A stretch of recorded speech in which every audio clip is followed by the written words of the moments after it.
इन दिनों हमारे अर्थ पर एलियंस की स्टोरीज बढ़ते जा रही हैं।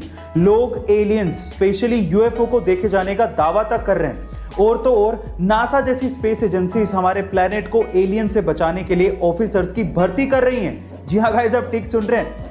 नासा की इस ऑफिशियल पोजीशन का नाम है प्लैनेटरी प्रोटेक्शन ऑफिसर्स, जिसके लिए नासा सालाना $1,87,000 यानी कि लगभग 1.5 करोड़ रुपए तक पे करेगी। गाइस, क्या आपका रिज्यूम तैयार है? लेकिन थांबा, इसके लिए आपको एडवांस प्लैनेटरी प्रोटेक्शन की नॉलेज होनी चाहिए। आप जाना चाहेंगे? कमेंट्स। अगर मैं आपसे सवाल पूछूं कि क्या यह पॉसिबल है कि एक फ्लाइट इस साल उड़े और पिछले साल यानी कि बीते हुए साल में लैंड करे? मैं कोई मिस्टीरियस घटना की बात नहीं कर रहा हूं, मैं इन जनरल पूछ रहा हूं, क्या ये पॉसिबल है? जी हां, ये पॉसिबल है और ये हुआ भी है। यूनाइटेड एयरलाइंस की एक फ्लाइट शंघाई से 1 जनवरी 2017 को उड़ी थी और 31 दिसंबर 2016 को सैन फ्रांसिस्को में लैंड हुई थी। अब ये सिंपल लॉजिक है।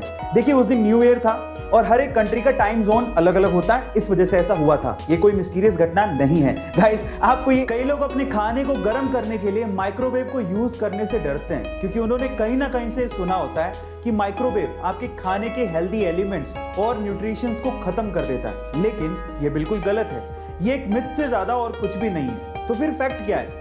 फैक्ट ये है कि माइक्रोवेव से निकलने वाला रेडिएशन किसी भी तरह के एटम और मॉलिक्यूल को डिस्ट्रॉय कर ही नहीं सकता, उसे ब्रेक कर ही नहीं सकता, जिससे हेल्दी न्यूट्रिशंस बनते हैं। तो आपका माइक्रोवेव सेफ है। हाँ, ये जरूर है कि खाने को कभी ठंडा नहीं खाना चाहिए, उसे गर्म करके ही खाना चाहिए।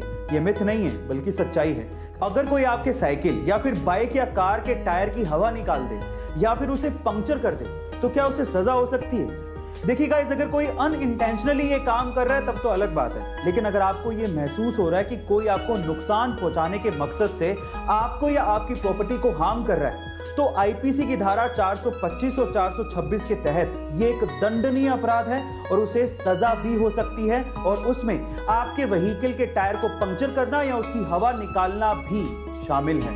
इसके लिए आप उसकी शिकायत कर सकते हो और साबित होने पर उसे 3 महीने की सजा या फिर जुर्माना या फिर दोनों हो सकते हैं।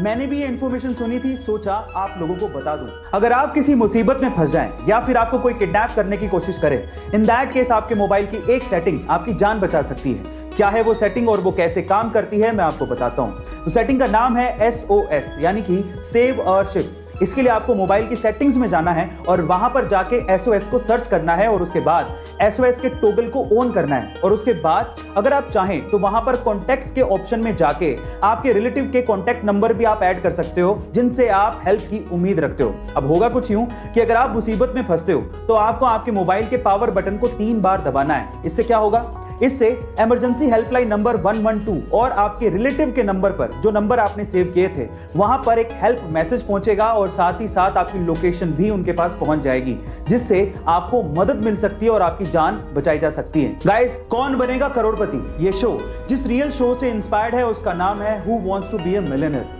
और who wants to be a millionaire का जो पहला विनर था, जो वाकई में इस शो की वजह से मिलियनेयर बना था, उसका नाम है जॉन कारपेंटर, जिन्होंने 1999 में इस शो को जीता था। लेकिन मजे की बात यह है कि जॉन कारपेंटर ने लास्ट क्वेश्चन के पहले तक एक भी लाइफलाइन यूज नहीं की थी। लास्ट क्वेश्चन में आके उन्होंने एक लाइफलाइन यूज की जिसका नाम था फोनो फ्रेंड, और जिसमें उन्होंने अपने फादर को कॉल लगवाया था। और वो इसलिए नहीं था कि वो कोई आंसर जानना चाहते थे, वो इसलिए था ताकि वो अपने फादर को बता सकें कि वो मिलियनेयर बनने वाले हैं। Oh my God, what a level of confidence. Guys,